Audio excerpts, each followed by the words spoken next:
planet should be blissfully happy. That's another benefit of a small confined space. Yeah, It's Yahtzee. perfect for fragile stuff Cards, that bigger gardens Yahtzee, can't handle. 1,000 or If it 10,000. was blowing, Okay, we're the playing streets here. people were losing their roofs. You play? You want to play some spades? We got 4 people. You want to Yeah, play 4? So we've got small trees to give height and a pergola Yeah, I and have to some go fences. smoke first. They're looking a bit Really, I'll bored, play but from the some eye. upwardly mobile sorts will sort that out. Climbing plants are Get in one of my the way. things What is this? influence Your rug is lumpy, Grandma. Yeah, I sprinkled with children. I said, Stomp I out said, these Mom, your lumps. house is sprinkled with children. Stomp out these lumps. Ow. It's very lumpy. Ow. And it's noisy. It's a lumpy, noisy thing. Oh, that's before you say no. The thing that's said about Russian vine is it's very good for covering Walk around. Well, it is. Cathedrals. But this one, Clematis armondii, with evergreen leaves like a Zulu shield, will work well here. It likes a bit of warmth, so west or south-facing wall is best, but you do need to unleash it from its canes, else it'll grow in a clump. And eventually, if you can spread it out properly across this fence, it'll cover it.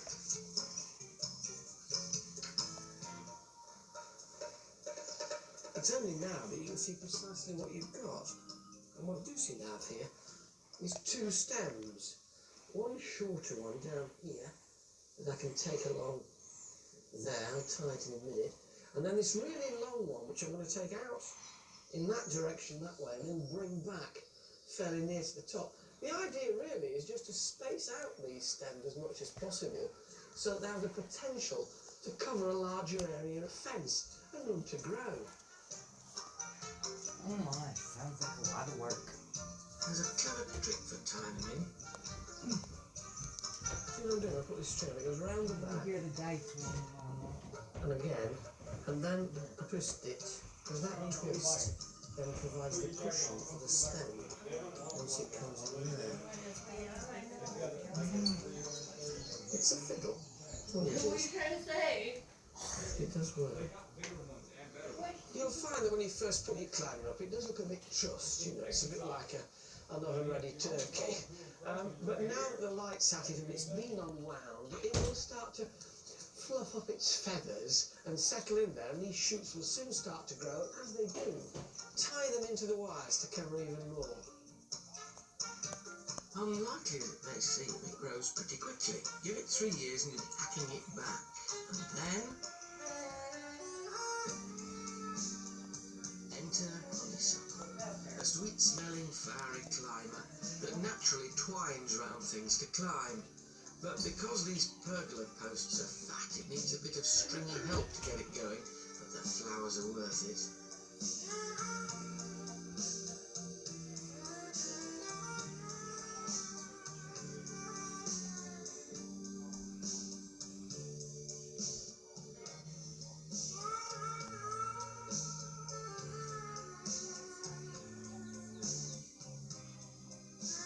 And the last climber earns its place with amazing foliage.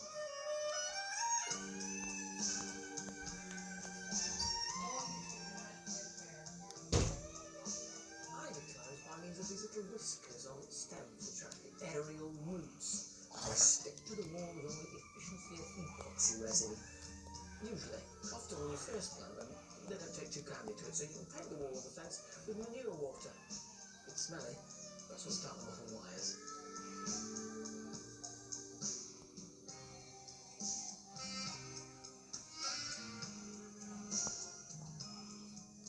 You may think of ivies as a weed, but you just need to keep them under control. I've got this one growing in front of my house.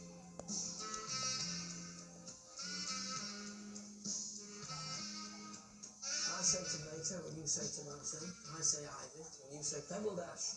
You don't put ivy on pebble dash, because if it runs up the house and you don't clip it, it grows thicker and thicker.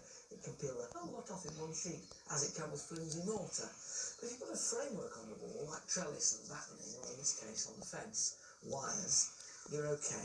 It won't peel it off. And do remember to go over the shears every couple of years and lighten its load. There's loads to choose from. Over 100 different varieties with assorted leaf shapes and colours. And so the last lads in are these black lily grasses to fill the whole bed. Why not a nice riot of annuals, say? And we could put them all over. Well, personally, I think it's messy, clashing, and suddenly the style is lost. Why? Well, because this garden works on dramatic foliage, colours and textures against good backdrops where the colour is subtle, not brassy.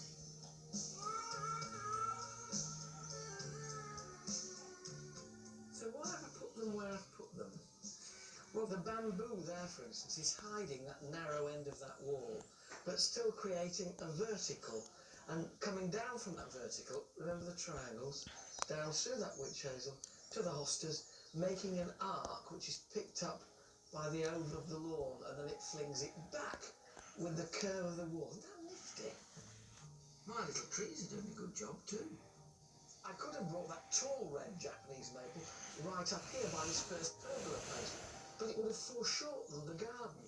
Instead, by having the pale light-coloured ones up here